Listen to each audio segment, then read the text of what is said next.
Watch Too Lazy to Try's video on Joe Rogan on Maron for 15 minutes. Great stuff. Rogan's mad because he thinks Maron. It's the reason the flake. Yeah, that's the only reason he's mad. I saw it on Unique. I only watched for a second. They said Marc Maron's name. I don't know, man. It's hard to keep up. It's just addicted to these arguments that people have constantly every day, calling people assholes and losers, and you're just carrying around all that bullshit with you all day. That's exhausting. Which is why it sounds like Steel Toe. Don't it sound like Steel Toe?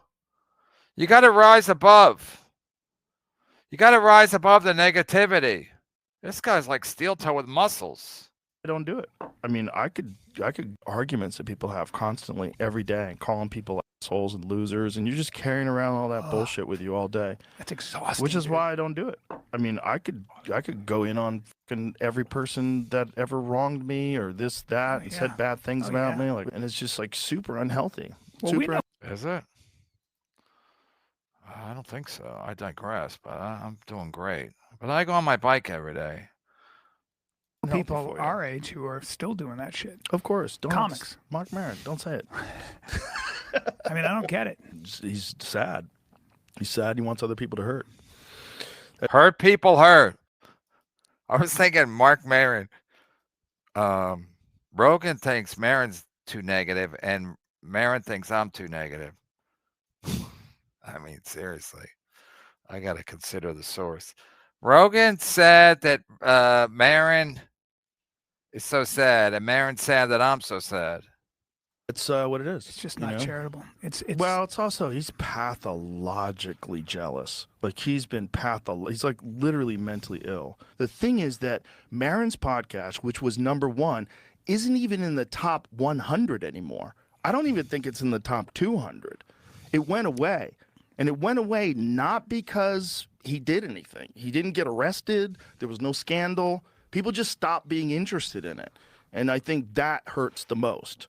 And why did they stop being interested? It's not good. All right, so it looks like Joe Rogan finally proved that he's not above shit talking, even though, so he has to avoid legit, it's criticizing, it's all last year, somebody seeing comedians. So I think it hurts. A lot of people are actually starting to start trying to mean more to Joe, specifically comedians that have been mocking him and his crew got to him the most, because now it's not just Mark. There are a good amount of prominent comedians that goof on him, which their opinions mean more to Joe than just a normal civilian's opinion. And Joe desperately wants to be seen as a respected comedian and be respected by comedians. So I think it hurts him the most when comics are trashing him. And now that that's kind of become mainstream and just a miserable podcast for people, but then stuff is started when Louis blew up, Mark coming up. And he's probably going to want to bring his podcast back after he hears this, just so he can rant about Joe every episode. Like, do you understand? Mark, when he first started, when he was just first coming up, was friends with Mitch Hedberg, and then Mitch Hedberg hit, and he couldn't be friends with him anymore. Really? Yep. Stop being. I don't think that's true. I don't think Hedberg was friends with Stanhope and guys from Minnesota like that. I never saw Marc Maron hanging out with Hedberg. Hedberg and Maron had the same manager, Dave Becky, for a while. But who's doing better? Who's doing better? I mean, these guys, whatever Rogan says is gospel to his fucking loser fans. They're like, Joe said it, so it must be true. Joe Rogan's an idiot. Every episode. Like, do you understand? Mark, when he first started, when he was just first coming up, was friends with Mitch Hedberg, and then Mitch Hedberg hit, and he couldn't be friends with him anymore. Really? Yep. Stop being his friend. Same thing with Louis C.K. Louis C.K. and him were tight. Louis blew up, Mark didn't. He had to fucking hate him, and it turned on him. Talked shit about him. Yeah, it worked. He had the #1 podcast for a while. Nobody stays on top forever, right, Sorcerer? He was #1. They just said he was #1. So you don't stay #1. How's Sears Roebuck doing? Not good. Joe Rogan, you think he's going to be #1 forever? He ain't. Watch your back, Joe Rogan. I'm coming for you. I mean, these guys are all idiots. Watch Brian K. If you think Brian Kalen's smart, watch his fucking YouTube special. It's all act outs, and they're not even clever. There's nothing clever about it. Just acts things out. And then you're supposed to think it's hilarious. Talk shit about him openly. And then he became successful. And the years where Mark, he had to fucking hate him, and it turned on him. Talked shit about him openly. And then he became successful. Yeah, from that energy, you fucking idiots. From the energy of bitterness and envy, he became successful. It's that simple. I know Marc Maron since the late 80s. And he's always been angry and bitter. And I never thought it was going to pay off. And then it did. And that's why I'm here. Because I'm like, if Marc Maron can make it in this game, I think I can too. And the years where Mark was successful were the best years of Mark, because Mark was fun. Like, I've had ups and downs with Mark. I've gone through this with him like 3 or 4 different times, where he gets upset at me, and then we talk, and then, are we good? We're good. Like, he likes to do that. He likes to talk shit about you, and then you confront him, and he says, you're right. He says that Jeff Dye. And with me, my relationship with him was really complicated, because when I was an open micer, I was 21 years old, and I was just starting out. Mark gave me a compliment once that really helped me. He came up to me and he goes, hey, man, you're really funny. He says, keep doing what you're doing. Don't listen to anybody else. Just keep doing what you're doing. I was like, wow, thank you. That's his best. You know what Marc Maron said to me one time? When I first got TV, I was in Boston because I had to tape the MTV half-hour comedy hour. And I think I was staying at Barry Katz's apartment / office or something. I don't know. So I ran into Marc Maron walking around or something. I don't know. So Mark goes, I said, yeah, I'm here to do MTV half-hour comedy hour. And he's like, oh, that's good. He goes, did Barry sign you? I go, no. He goes, yeah, that makes sense because he can't make any money off of you. And I'm like, so basically Marc Maron was like, yeah, you're never going to make any money, so why would Barry sign you? I said, thanks for the pep talk. Now let me go walk in traffic. Side. That's the good side. He's not all bad. No. And he was a young guy back then, right? So he was just being cool. And then over time, obviously I became more famous than him and more successful than him. And he does not like that. Nobody does. I mean, Rogan smokes too much weed. Everybody in comedy, except, not everybody, a lot of people in comedy are competitive. So when somebody starts doing better, they get annoyed. Just like if you're a football player and you lose to another team, you don't like that team. But Joe Rogan, he's always high and they're all bros and he wants everyone to be pals, especially now that he's number one. He wants everyone to be cool. Just be cool. Like, just accept that I'm number one and just accept it. Got it. This guy's a fucking idiot. But seriously, if you want to watch Brian Callen, he's so bad at comedy. It's impressive. Like, there's nothing funny in a special. It's just all act outs. Act out after act out after act out. Back then, right? So he was just being cool. And then over time, obviously I became more famous than him and more successful than him. And he does not like that. He fucking hates that. And the only time we were cool was when Mark was number one. So Mark, the podcast took off, and you got to realize it took off when he was deep into his 40s, right? And it was the number one podcast in the country. And he was on Rolling Stone magazine, and, he had his own show on IFC, The Maron Show, and he was fucking great. He was cool to hang with. He was fun because he didn't have to compare himself to anybody anymore because he was a success. Like, he could look at his own success. He was doing a television show. He had his podcast. Everything was great. And we were cool. Like, we were friends. Like, I'd see him, I'd give him a hug, I'd say, what's going on? We would talk. We're friendly at the store. We never hung out off site, but we were friendly. Like, we had pushed all the beef aside, and he even did my podcast. We had a great time. And then I started getting more successful, and then my podcast passed his. Then my podcast became number one, and then the Spotify deal. And that's when he started talking shit about me. So he started talking shit about me long before all this Trump stuff. This Trump stuff is just the most recent iteration of this bizarre thing that he does with people. And I'm sure Mark's going to flip out over this, but also he's flicked between to be able to destroy. I haven't addressed threat now that went to his limits. It's funny that Rogan will praise Tony Hinchcliffe. I'm just skipping this because this guy's monotone voice drives me insane. All these monotone voice guys, they drive me insane. But Jack Brennan says he discusses Theo Von nonstop for roasting random open micers. But then if a comic makes a joke about Theo Vaughn, it's like the end of the world. So Rogan gets defensive about Theo here and says Marc just made the joke because he's jealous of Theo, which he probably is jealous of Theo, but also I think Rogan's kind of coping here because he also proves the joke was accurate. It's so funny. He's like, Marc said Theo would have Hitler on. Does he really believe that? Does he think that's true? Come on, Theo has anyone on his podcast. He'll talk to anyone. He also lies.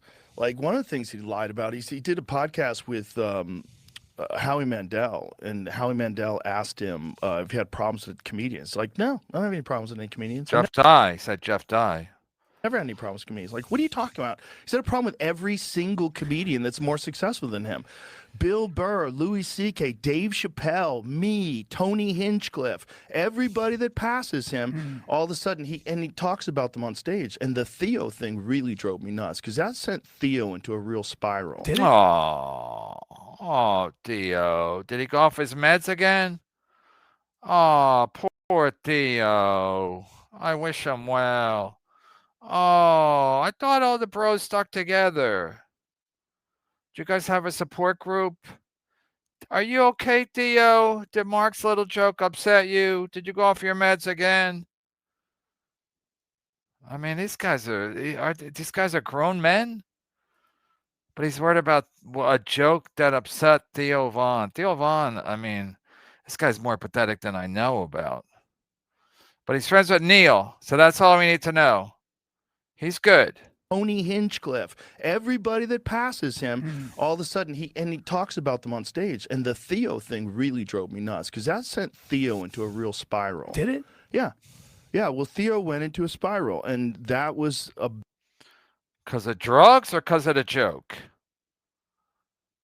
I mean, weak people do weak things, right? Hurt people hurt, and weak people do weak things. Big part of him getting attacked was Maron talking about him on his special, saying that he'd have Hitler on his podcast. Well, why is he saying that? Does he think that's true? Stuttering John would, because Hitler would probably do it for free. Does he think that Theo has anybody on his fucking show, including Bernie Sanders? He's learning. Including Hitler, if he was available. He wants to learn. He'll talk to people, and he will talk to anybody on his podcast. That's not what the thing is. The thing is that Maron's podcast, which was #1, isn't even in the top 100 anymore. I don't even think it's in the top 200. It went away. Am I? I know I'm #1. They don't give you this unless you're #1. Like, it's right here, Joe. Joe has a problem with Maron, and Maron has a problem with me. I don't know. Hey. And I think Marc definitely is bitter. Like, he hosts, but is definitely... Here's a part of it. Like, the conversations that he has are fine. But the beginning of the podcast is he's like... And why did they stop being interested? It's not good. Here's a part of it. Like, the conversations that he has are fine. But the beginning of the podcast is he's like self-indulgent rants about... Yeah, everybody. This is true. Everybody said the same thing. That everybody just skips the beginning of his show because it's boring. I mean, I've heard this for years, maybe a decade.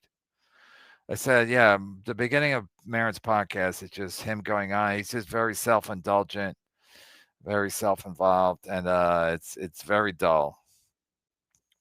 Life and him doing things, and there's a thread dedicated on like Reddit where people fast forward to the time, like they give you the time stamp of when he's done ranting, so you can just get to the interview because nobody wants to hear it. Like it's an inside, joke, but it just that's the reality is it's like Theo passed him, like rocketed past him, and now he has like the #2 or #3 podcast in the world. And then Rogan starts trashing Maron's comedy career, like he was not holding back during this episode. And he mentions how he's pissed it never really took off, and he feels like he deserves more success. And then Joe mentions how sad Maron's fans are and brings up that he has the record for most single seats sold to a comedy show. So that is fucking sad. That's like Compound Media fucking events. All lone wolves. Rogan was really prepared with ways to trash Maron. I mean, I don't know how you can pretend like he's above feeding into beefs. Why do they keep showing this guy? Anymore. He's like, man, on his best. Him the most nuts. He knew he shouldn't go off on Mark, but he just couldn't help it. Maron never developed an audience for his comedy, and he always felt like he deserved it. Neither did Rogan.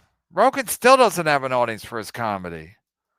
That's a fact. Rogan has like, until he got popular with the Netflix thing, with his podcast, he didn't get anything. He was never on TV as a stand-up. Never.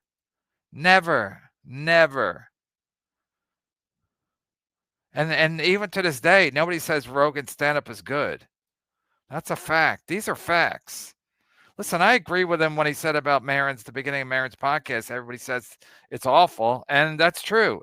Literally, everybody says the beginning's awful. He said the interviews are fine, but Maron talking about his own life is awful. But Rogan's comedy is non-existent, really. I mean, he was always a comic, but he never did comedy on TV. He got gigs, but he was not known as a comic. He was more known as a guy, Fear Factor and news radio.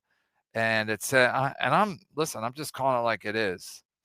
Rogan was never, nobody even talked about his comedy. I've never heard anybody talk about Joe Rogan's comedy. Even Comia was shitting on his last special. And that's what drove him the most nuts. And he knew he shouldn't go off on Mark, but he just couldn't help it. Maron never developed an audience for his comedy, and he always felt like he deserved it. And that's what drove him the most nuts. He always felt like he deserved it. But it's like, you deserve what you get. You know what he has a record for? One of those ticket things, whether it's Ticketmaster or whatever one. #1 for selling single seats.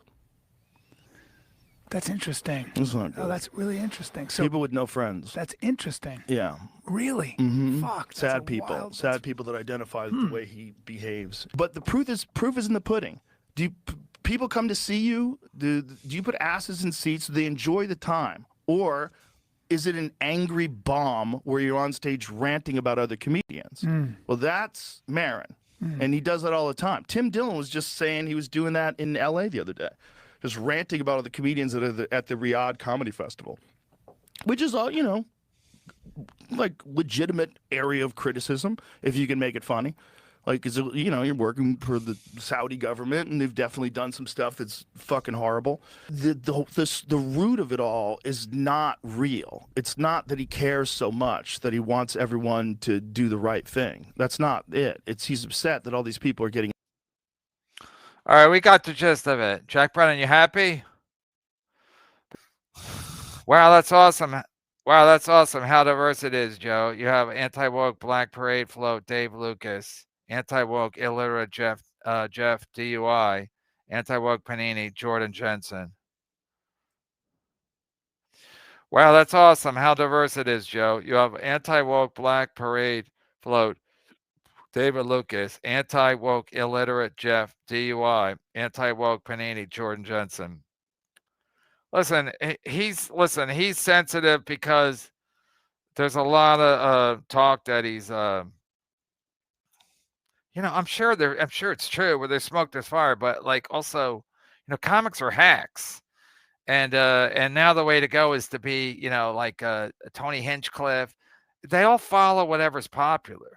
So Tony Hinchcliffe is like, he says whatever, he shoots from the hip. He's not afraid. He's anti-woke. I mean, comics thinks he's anti-woke.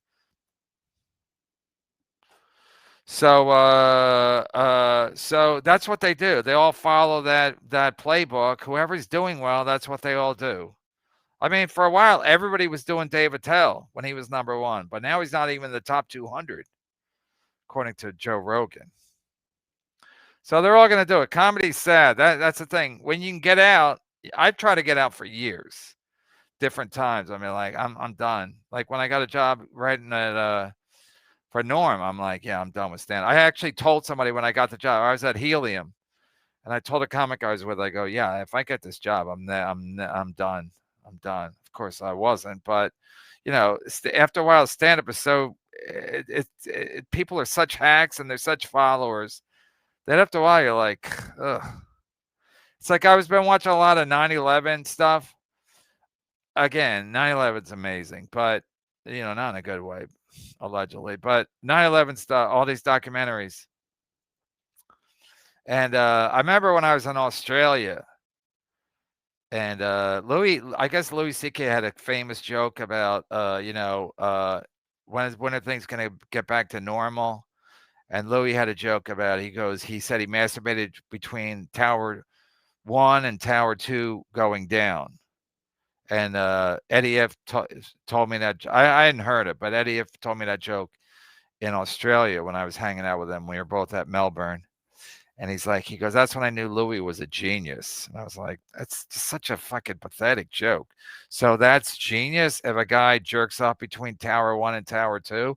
But that's stand-up comedy. It's all like cheap, anything you can do to get a laugh. Like Brian Callen does all act outs because that's what audiences are dumb.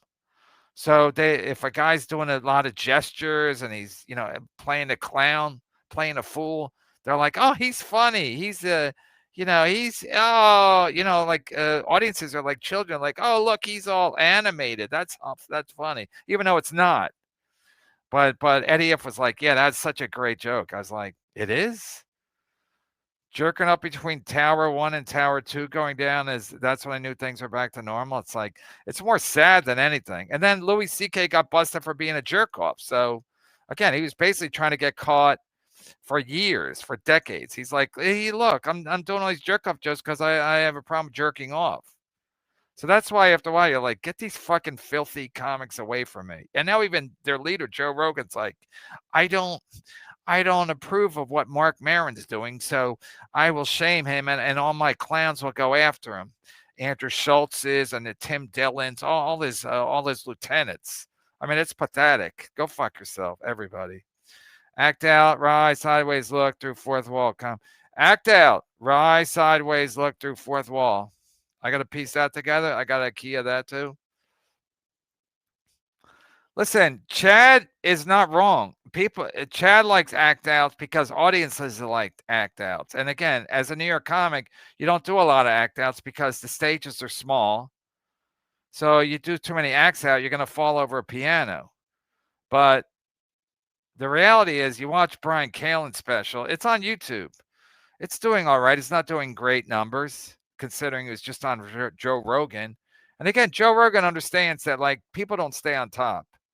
Jeff Bezos, like, Amazon won't even exist in 30 years or 40 years, just like Sears Roebuck or just like Kmart, whatever. People move on to something else. So at some point, David Letterman, at some point, they're going to move away from Joe Rogan. So Joe Rogan probably already senses, like, people are already shitting on him, like the Austin comedy scene is hack and it's pathetic, and a lot of edge lords, whatever that is. A lot of guys are like, I'm edgy because I do retard jokes or trans jokes. But again, as a comic, you just know what people are doing, and then you follow these people. You're like, ugh, oh, it's disgusting. Black guys being like, hey, look at me, I'm black, and all white people are like, oh, he's black, that's funny. Theo is bald, masquerading as a haired man. Oh, that's a good take. Is that true? Or is he doing a Jack Brennan? Is he doing a work? KB is so number one that Rogan should go on MLC. I mean, the fact that I don't need these guys, that's what bugs them. And that's when I knew something was up, because again, I don't know what's up, but the fact that me and Chad did that show with Jeff Dye, and then Marc Maron contacted Chad within hours. I mean, he contacted Chad before it was like, I think, even midnight our time. And the Patreon, the show goes up at like 8 o'clock. So, within hours of us being done, he contacted Chad. So I was like, this is fucking odd. But comics are very thin-skinned. They're very sensitive to what's happening. But really, what they really hate is, like, if you point out something that's true, and then they have no power over you. That's when they go nuts. Like I say shit about the Comedy Cellar, and they have no power over me. So that drives them. That probably annoys the fuck out of them. Again, I'm not hearing that from anybody, but I'm sure it does. Just like Maron, Maron was like, I used to be number one, or my podcast is successful, and so normally in the podcast world, like I would have to go on Joe Rogan or somebody like that to pick up fans and stuff and blah blah. But that's how it works. But that's not how it works here over here. So they probably hear like Brennan's doing whatever the fuck he wants, and that's why Brennan Shaw was like Brennan's a beast or whatever the fuck he said. It's like I mean, how does he even know? I think he just thinks I'm a beast because I shit on Neil from time to time, and that gets around. But the fact that I don't need them, also annoys them because they think that it's like there's a pecking order. And that's why one of the reasons Rogan's mad at Marc Maron, because he's like, he should respect me because I'm number one. But so he's making up a reason. Again, Marc Maron is bitter and angry, but that's why he ended up becoming successful. If he was Ray DeVito and he wanted everything to be squashed, he'd end up living in someone's basement in Cleveland. Would you have Piedmont on, Greg, or Carlock for episode 1400? Would you have Piedmont, Craig? I'd have Carlock on. Carlock stinks. Craig. He's talking about Robert Carlock, who works for Tina Fey.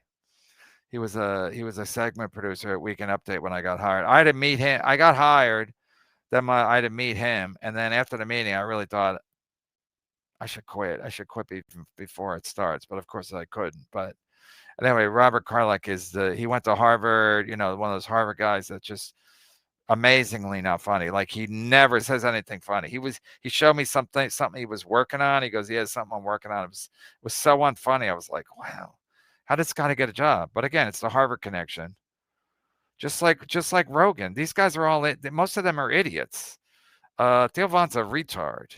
But again, people like retards now. So they're in vogue. Joe acting like no druggy comedian has ever relapsed. Yeah, no, I mean, again, if Marc Maron can make Theo Von relapse or whatever happened to Theo Von, do it more, Mark. Do it more. If you can control Theo Von like that with jokes, I'd be doing it all day. I mean, Theo Von is a weak bitch, if you ask me. If he can be taken down by one Marc Maron joke, and I'm being nice because I want to try to get on the Joe Rogan show. KB, you're number 1 too, but you don't want friends. KB, you're number 1 too, but you don't want friends. Friends are a burden. I'm not gonna lie. I mean, friends, Rogan wants everyone to be pals. Guys who are doing great always want everyone to be pals. You don't want everyone to be pals? Michael Jordan. Michael Jordan wanted to be pals with Charles Barkley because he considered him a threat. So he's like, come on, let's be pals. And Barkley fell for it instead of going, fuck you, Jordan. No, I'm going to beat you. But, you become pals with guys so they're not jealous of your success, that you're doing better. Happens all the time. Have we destroyed the Austin comedy scene yet? No, they're going to spiral. They're going to spiral. It's like, the problem is, Rogan knows it ain't going to last forever. Well, if he doesn't, he's an idiot. But he thinks it's just going to be magic. So Tim Dillon already, he moved there, then he moved back. And the Austin comedy scene, again, the Austin comedy scene, the people who go to comedy clubs in Austin are people who live there. So it's like you end up it's like New York. At least in New York, you get more tourists. So you end up expanding your act a little bit, not a lot. But in Austin, it's the same people every night. It's the same audience. They get some tourists, but not like New York. So you end up just doing the act, whatever they want. And again, people in Austin, they're anti-woke. They're like karmics. They're anti-woke. They like that stupid music with the fake tits. So you're going to get backlash. And the fact that Theo Von can spiral because Marc Maron doesn't like him, it's just go fuck yourself. I mean, Theo Von's weak. He's a weak guy. And then when he did his special, he had a problem then too. So he's a sensitive little boy.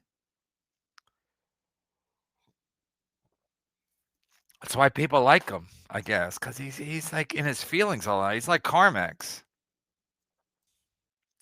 Rogan doesn't even have the power he had anymore.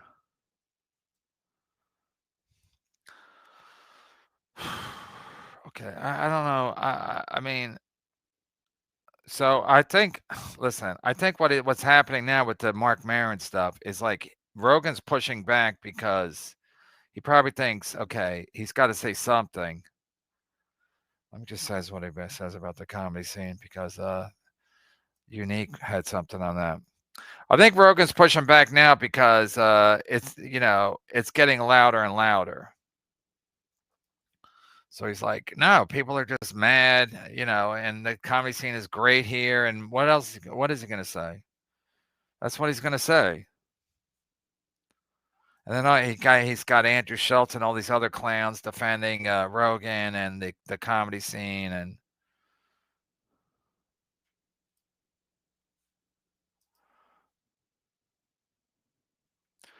so again, I worked in New York comedy for a long time. So again, most of the comics do jokes that the New York comedy audiences like.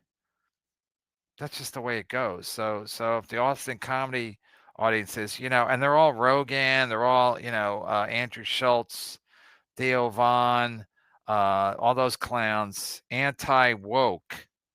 So that's what the comics are going to feed them. That's a fact. Comics are weak, and they're just going for the easiest, cheapest laugh. Teams and see who can do the best, interpretation. We have up close acting, so we have a camera on your face. This is another thing that pisses me off about all these comics talking shit about the Austin scene. There's so many things going on here. This idea. So many clubs. People have made this straw man. Like you have to have an N-word joke and you have to have a trans joke. Like fuck, that fucking club is. A lot of people are saying that. Bobby Lee said it. Enough people are saying it that Rogan had to address it. But again, Rogan's not a sophisticated comic. He's basically the way he looks. He's basically a caveman. So that's his comedy. He does a lot of act outs as well. Caveman comedy. So now he wants to defend it.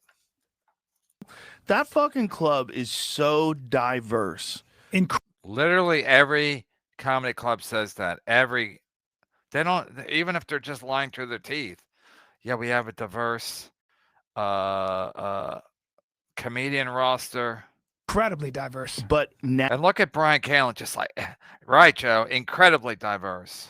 And you have to have an N-word joke and you have to have a trans joke. You don't have to, but it helps. You don't have to, but it helps. If everybody else does, and you don't have one, they'll be like, what's wrong with this guy? Fuck, that fucking club is so diverse. Incredibly diverse. But naturally. Yes. With no effort. It's all just funny people. Who's the funniest? People are funny in all shapes and sizes, from all walks of life. Whatever struggle you've had that manifests itself in humor. That's right. Exists. Whatever. No, that's about struggle. That's where Theo Vaughn comes in, because he struggled a lot. Still. Because Marc Maron said something about him, and he's spiraling. There's tons of people in that club that are gay. Most of the comedians, handicapped. They got gimps. The comedians, by the way, are liberal. Yes. So that throws that out the window. Correct. This whole right. Like Tony Hinchcliffe. Right. Exists. There's tons of people in that club that are gay. Most of the comedians, handicapped. The Tony Hinchcliffe, he's gay.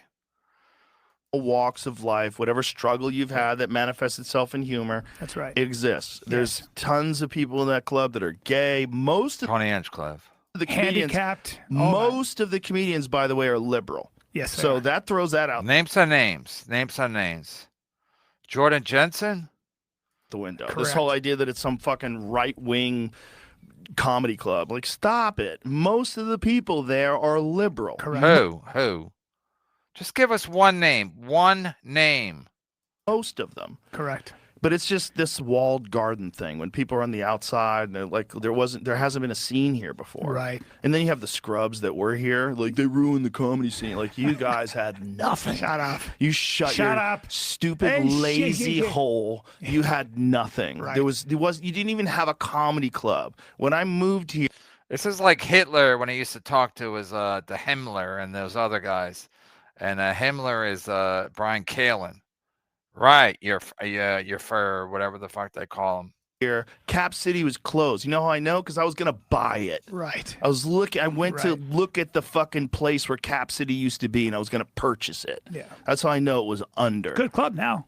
It's the new one. Yeah, That's a different the new one. Yeah. The old one was great too, though, Right. which is like an event Loved center it, now. yeah. But yeah, the new one is great. And, No, but the there's more mothership brought a comedy bunch of comedy here, so there are a lot of other clubs that are really course. fun. Creek and a Cave. because we made it so that first of all, you've got a club that has 2 days of open mic nights, and you've got a real guy in Adam Egan who's a real talent coordinator that really helps the development of comedians, and he does it really like consciously. Takes it very seriously. Takes it very seriously, and he's like he really loves comedy, and he really wants to help people, and he gives great advice, and he Adam's gives people amazing. spots. Adam actually watches sets. Like he sits in the audience and he watches takes his that job shit. very seriously. It's unbelievable. Yeah, I mean that's why I brought him in. I mean, he and I were the founders of the mothership. I mean, it was like we did it together. Wow. I wouldn't have done it with. Wow. He says, wow. Why you just lick his anus? Wow. Like he already knows all this. Wow. Go watch his special, though. I support live comedy. I mean, this is embarrassing. It's embarrassing to even watch this shit. Oh, God. I'm going to get a job at Lowe's. Without him, Yeah. I wouldn't have done it without him and without Carrie and a lot of the people that came from the store. Yep. And When they say the store, it means a comedy store. But if you're cool, you just say the store.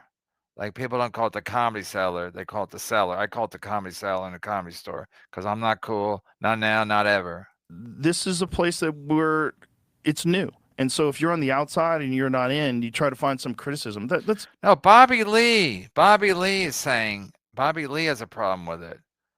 A lot of legitimate comics that Rogan knows. These are not open micers that can't get stage time.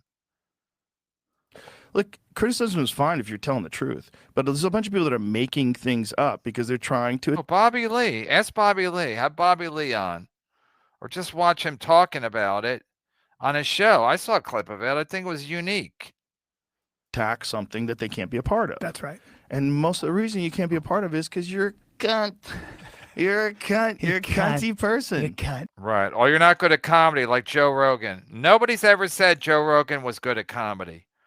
He was good at getting show business gigs. That's a fact. Was he ever good at comedy? No.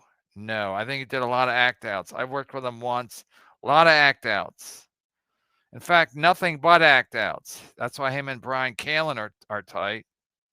We have a no cunts allowed. No, we cunt policy. try to eliminate, and we have. You know, we've actually banned some cunts. Yep. You know, because people were shitty people, Yeah. and like we're trying to have a real positive place where you It's can just very get positive, better man. at this art form.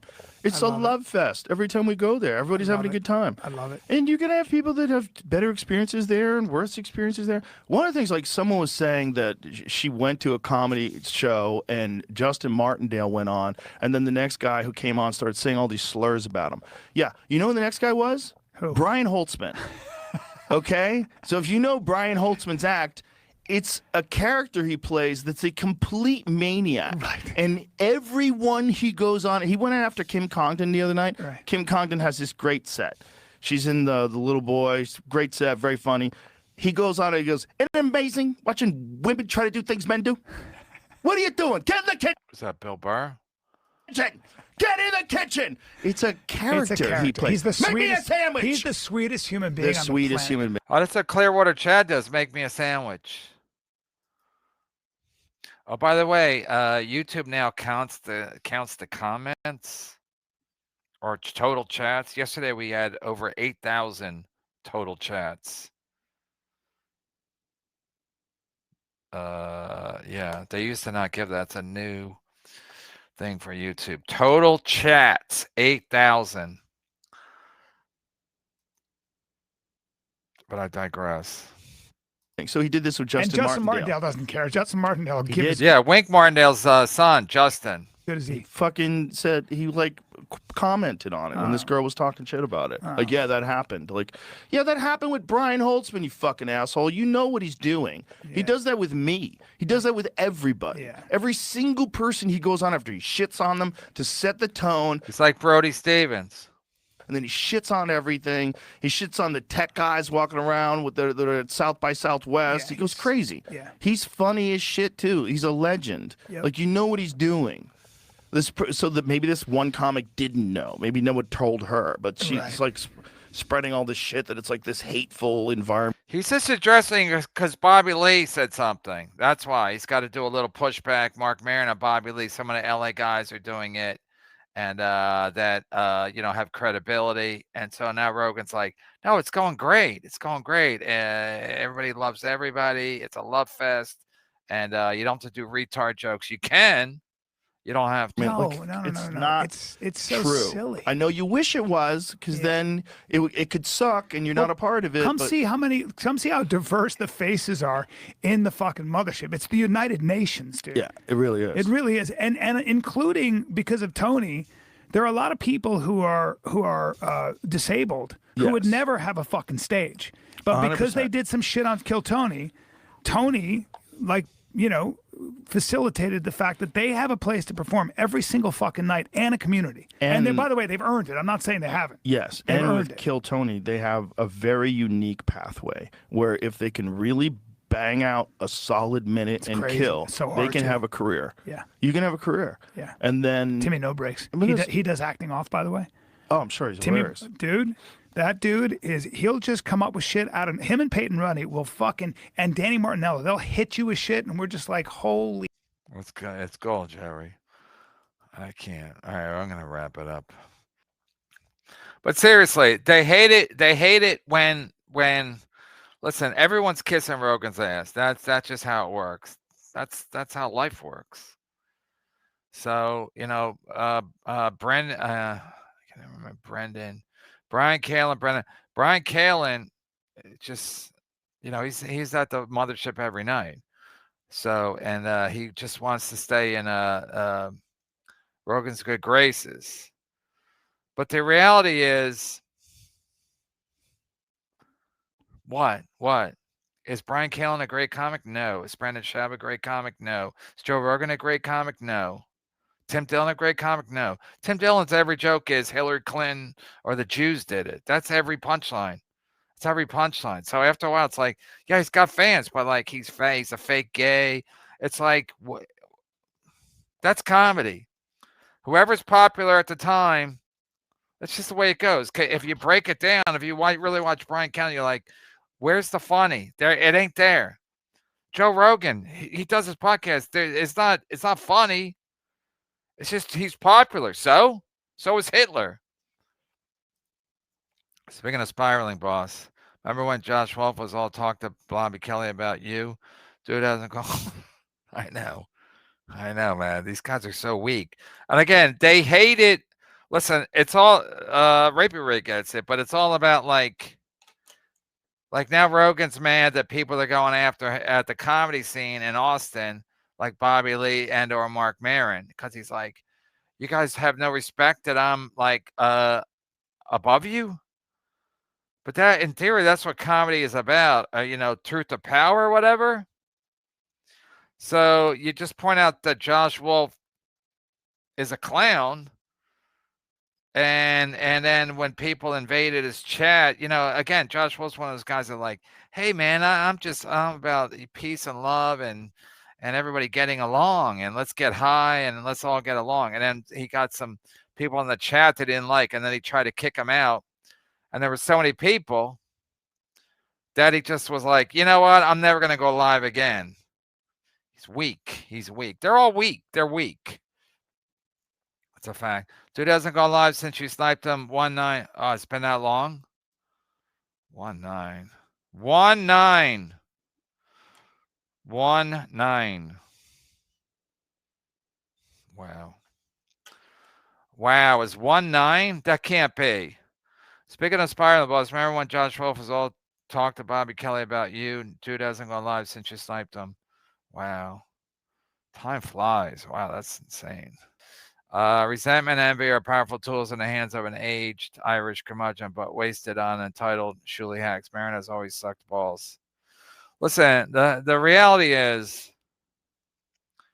and Maron's, Rogan's a clown because as a comic, he wants everyone, peace and love and a love fest. And it's like Sam Kinison was filled with rage and hate and all good things like that. That's comedy. That's comedy. So comedy is about peace, love, and understanding. It ain't.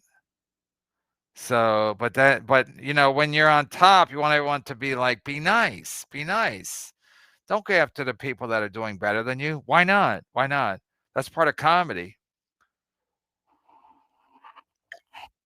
But Rogan's so used to people dick riding him that when anybody does it, he's like, hey, come on, be nice.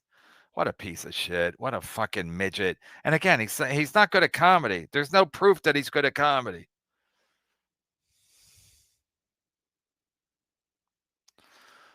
Thank you, Craig Lambert. What time is it there? What's wrong with act outs? They're gay. They're gay. I think we established that. Hey, I'm acting it out.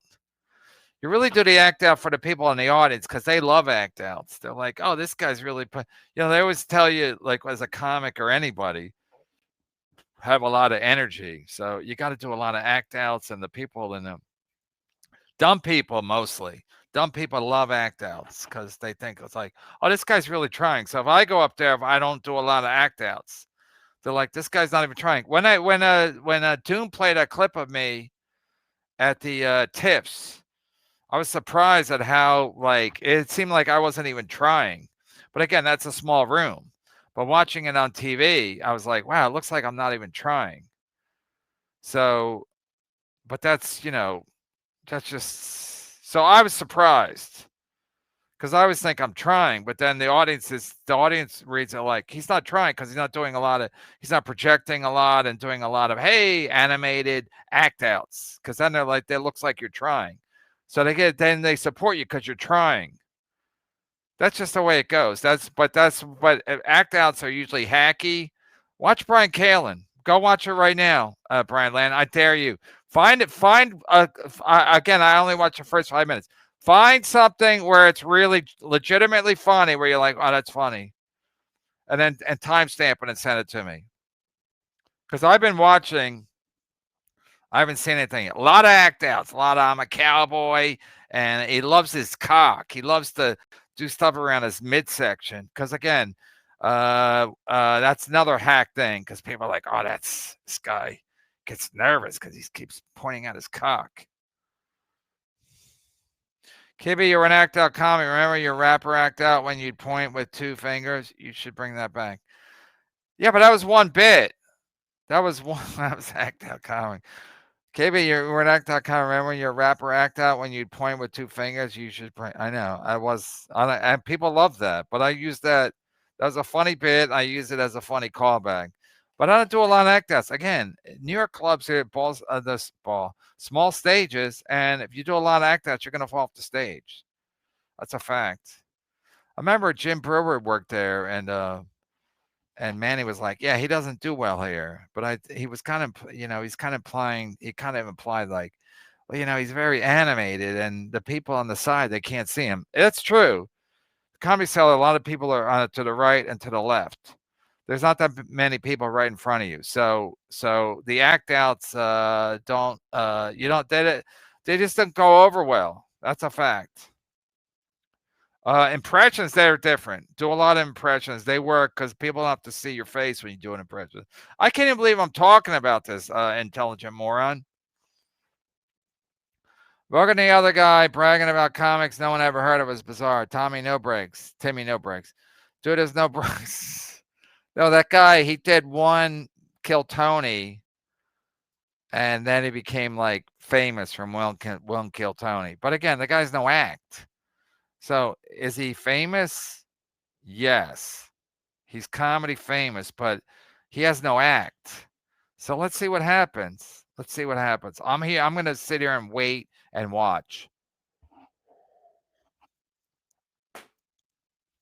But now, gay, racist Tony Hinchcliffe is a hero because he has handicapped people on the show.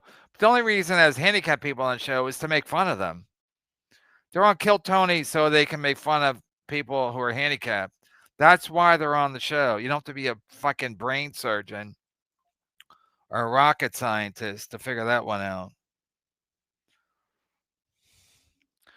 Rogan and the guy bragging about comics no one ever heard is bizarre. Tommy no breaks, Timmy no breaks. Dude has no breaks. No, that's what he says. Timmy no breaks. It's like Ray talking about, Andre Dubichet. They're dropping names like Andrew whatever, Holtzman. Nobody knows who they are. So now they live in Austin, and now they're and Rogan wants to be like, no, they're legends. It's like, okay, right. That's what he does. That's what I do. That's what I do. Why is that a problem? That's what Marc Maron does. That's what Marc Maron does. Why is it a problem? It's okay if you're friends with Joe Rogan and that's what you do. But if you're Marc Maron and you're bitter and angry, what's his problem? That's what he does, Joe. I know you're dumb and stupid, but that's what Marc Maron does. You can figure that one out, can't you? Because that's what Holtzman does. I mean, comics are all dumb. They're all dumb, but also they just want the audience to like them. So they'll be like, so Rogan knows he has a bigger audience than Marc Maron now. So now he's like, no, Marc Maron's wrong. And he's got enough people that'll be like, yeah, Marc Maron's dumb. Holtzman's cool. Marc Maron's not cool. But again, after a while, comics stand for nothing except I want to be popular. So again, the Holtzman guy who insults everybody, makes fun of everybody, that's okay because that's what he does. But if Marc Maron does it, that's not cool. But that's what he does, Joe, little Joe.